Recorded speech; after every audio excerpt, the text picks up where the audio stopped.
Москва шаарындагы чыгармачыл кыргыз жарандарынын демилгеси менен уюшулуп, Кыргызстандагы таланттардын башын кошкон Аруу дүйнө адабий иримине жакында 10 жыл толду. Бул күнү алгач Алымкул Осмоновдун эстелигине гүл коюлуп, андан соң акындын ысымын алып жүргөн улуттук китепканада атайын иш-чара өткөрүлдү. Жүрөгүндө мушкундай сагыныч жашаган Москвадагы аруудаштардан сиздерге жалындырууңуз салам.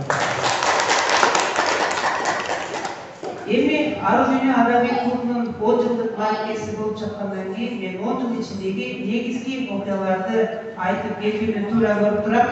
Аруу дүйнө адабий клубу мындан 10 жыл мурун 2012 жылы келип койсоң ушул жерде ошол түзүлүп аткан учурда күбө болгон кыздарыбыздан бар. Демек 10 жылдан бери мени жантап жүргөн кыздардан да бар экен. Асана Назира.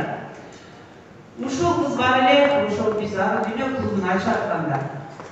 Москвадагы кайсы бир чоң борбордук бир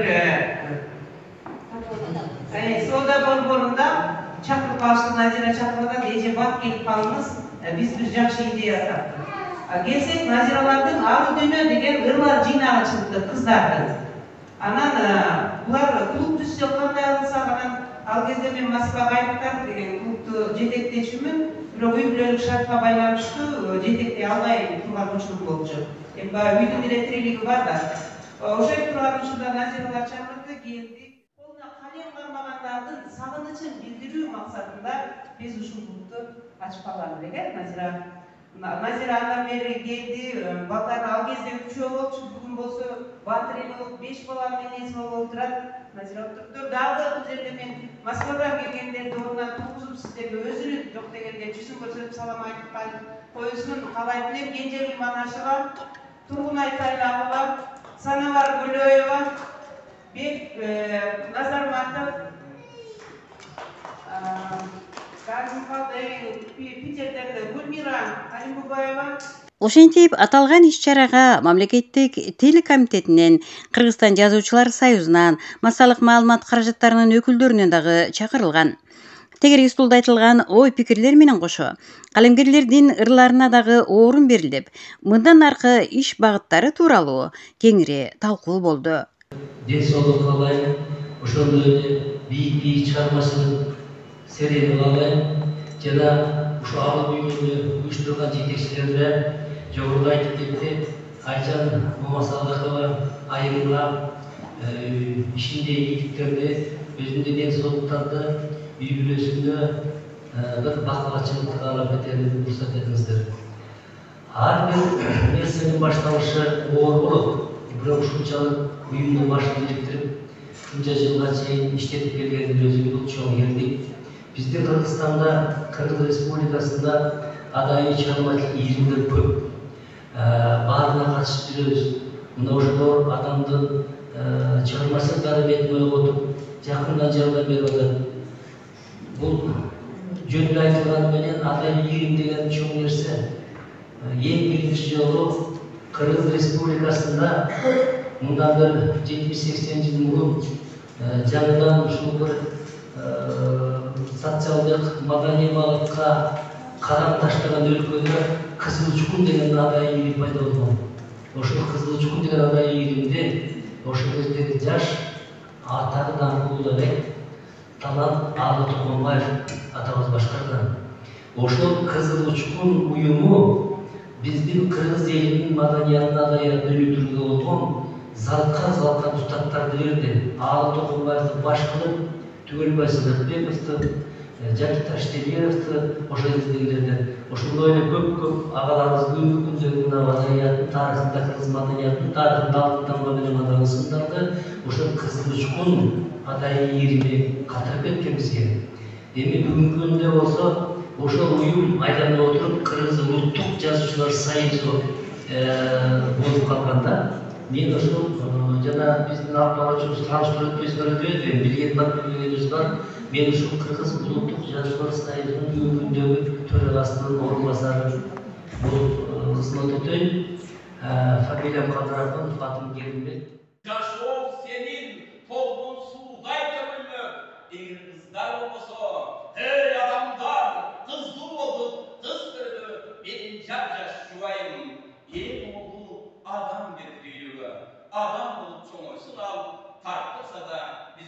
канча убайым. Соңында калем кармап чыгарма жаратып, бир катар ыр жыйнактарын дагы чыгарып келген бүгүнкү чыгармачыл топтун көпчүлүгүнүн жылуу пикирин жаратып келе жатышкан Аруу дүйнө адабий ириминин мүчөлөрүнө ардак грамота, төш белгилер тапшырылып, музыкалык чыгармаларга дагы орун берилди.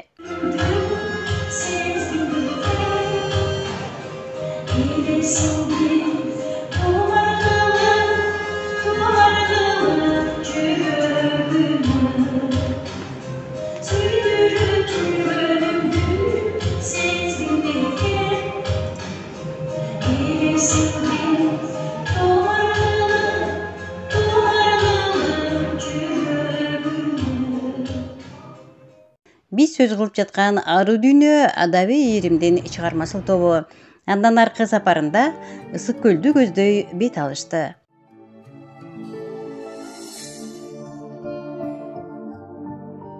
Алгач Чолпон Ата шаарындагы Алыкул Осмоновдун Чака музейинде болушту.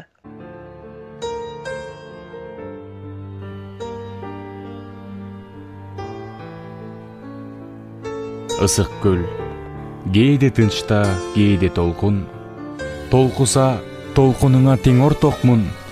Турмушта канча жолдош күтсөм дагы, бир сырылуу мындай жолдош күткөн жокмун. Көчкө окшоп, саптар чубап, тоону карап, жигиттер күлкүгө мас кетип барат. Бак чиркин турмуш канча мол болсо да, ар дайым бир жериңе толбой калат. Ысык көл ата журттун күчүн сынап, өзүнчө өйдө төмөн жүрүш кылат. Күч ошол күйбөй турган суу болсо да, көк түтүн ала буурул жалын чыгат.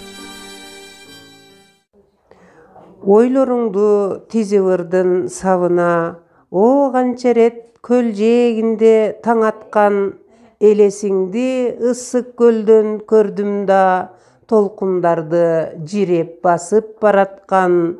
Көл жээк деп келдим мына Алыкул, сен жашаган үй ичинде турамын, сен кармаган буюмдарды кармалап, кадимкидей эргүү алган убагым. Мындан соң Чолпон Атанын борборунда жайгашкан Рухордо маданий комплексинде саякатта болушуп, кезе келгенде ыр саптарына дагы орун берилип, жаңырларды жаратууга дагы мүмкүнчүлүк алышты. Ойлоруңду тизип ырдын сабына, о канча рет көл жээгинде таң аткан, элесиңди ысык көлдөн көрдүм да, толкундарды жиреп басып бараткан.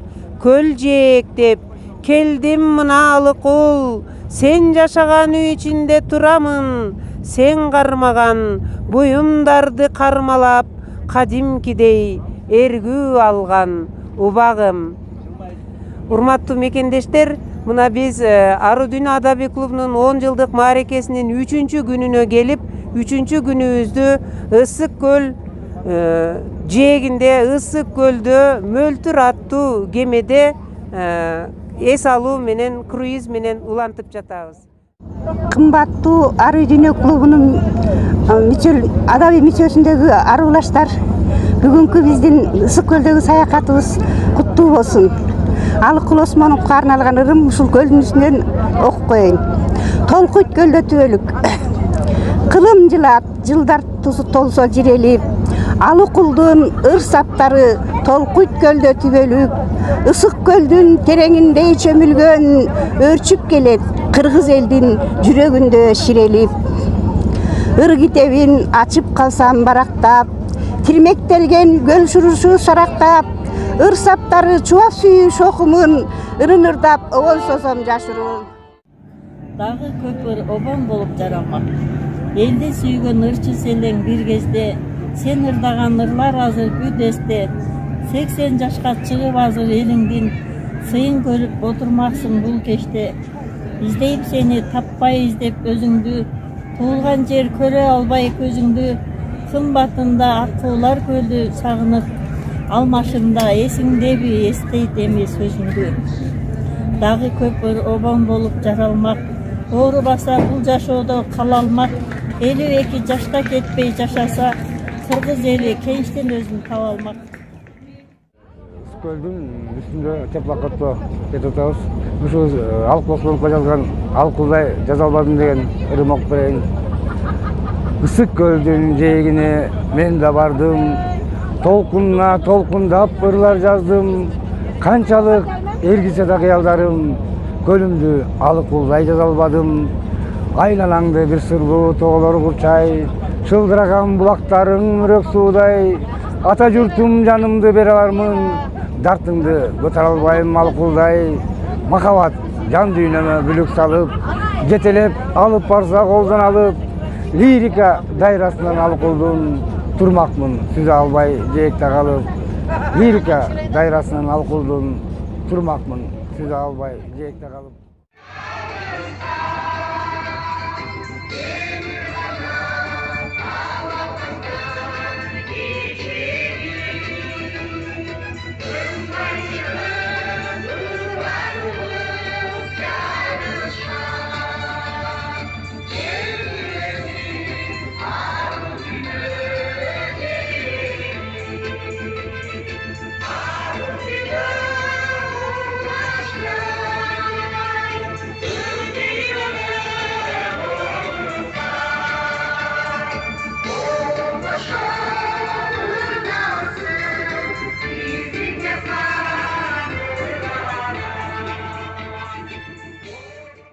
Kırgız elim egemen.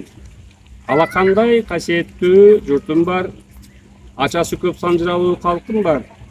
Ал мустактан изин баштап келаткан айтып өткүс кенен тарых баркың бар. Кең дүйнөнү кеңир көздө караган, кендиринен ким экенин сезе алган.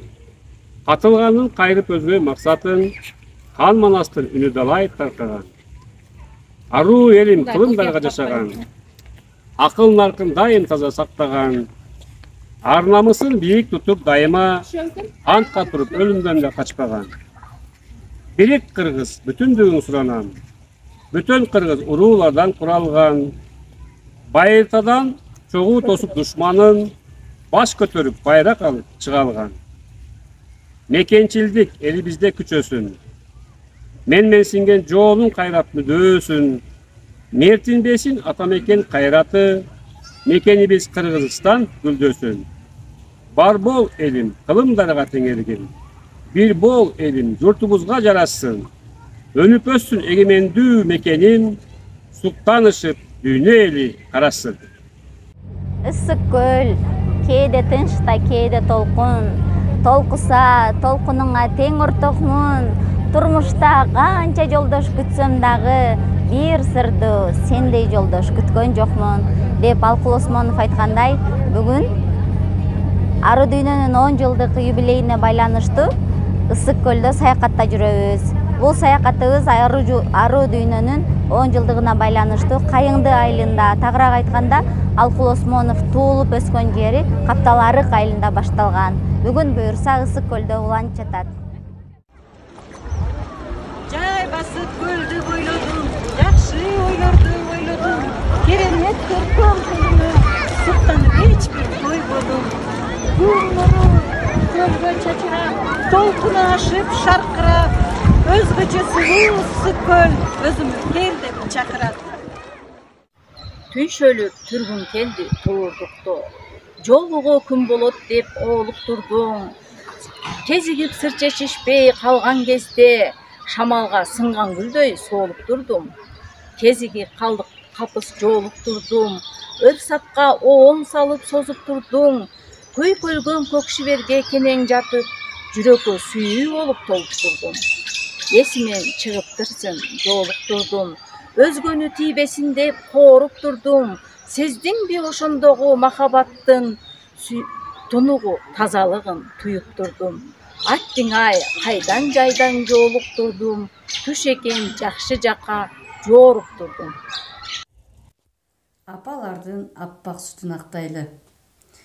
Кичинеңде апаң жүрсө жетелеп, колуң кармап бактылуусуң эркелеп, өзүң апа болгон кезде апаңды жандап бассаң, бакыт ошол апа деп.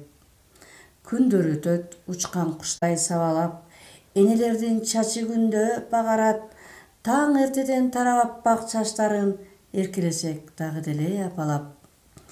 Энелердин жүрөгүн аалан менен теңесек эненики чексиз экен, жаратканым мээримди да аябастан бир гана энелерге берген экен. Апалар бирге болсун арабызда, мээрим чачып эми биздин балабызга, ак сүтүн актай телек бизге берген, сыйырмат тартуу кылсак апабызга. Айгүл Курманбаева. Мен Талайбек Калматов Исеркулов, Токтогул районунан болом. Ушул чыгармамды мен Чыңгыз Төрөкулов Айтматов 90 жыл юбилейине арнап чыгаргам. Улуу адам. Алыс болуп, бийлик менен байлыктан, тазалыгы келбетине жарашкан, айкөлдүгү кем калышпай манастан, улуу адам жаралыптыр таластан, бактыбызга жанган тура бул инсан, жылдыз сымал аалам жүзүн нурданткан, билинбеген калк элек биз бир ууштан, кыргызымдын даңкы чыкты Чыңгыздан, көз өтсө да мурас калган артында, жазгандары баасы чексиз алтында, улутумдун улуулугун тааныткан Чыңгызыбыз атасындай баатырда, улутумдун улуулугун тааныткан Чыңгызыбыз атасындай баатырда. Саламатсыздарбы, урматтуу арулаштар.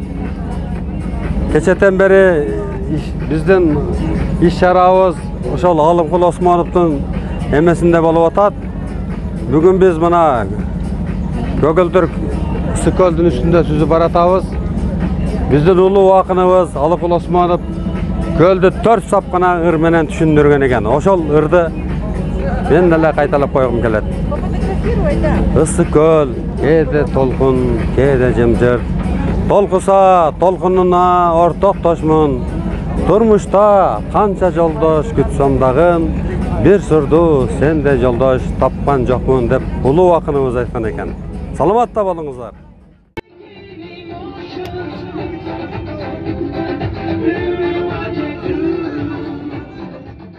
Бишкектеги Аруу Дүйнө адабий бирикмесинин координатору Айгүл Курманбаева баш болгон уюштуруучу топтун мүчөлөрүнүн аракети менен жалпы эле адабий иримдин жамаатынын 10 жылдык тарыхы үчүн ошондой эле коомчулук алдында дагы алкоого аларлык жакшы иштерди жасап коюшту десек болот.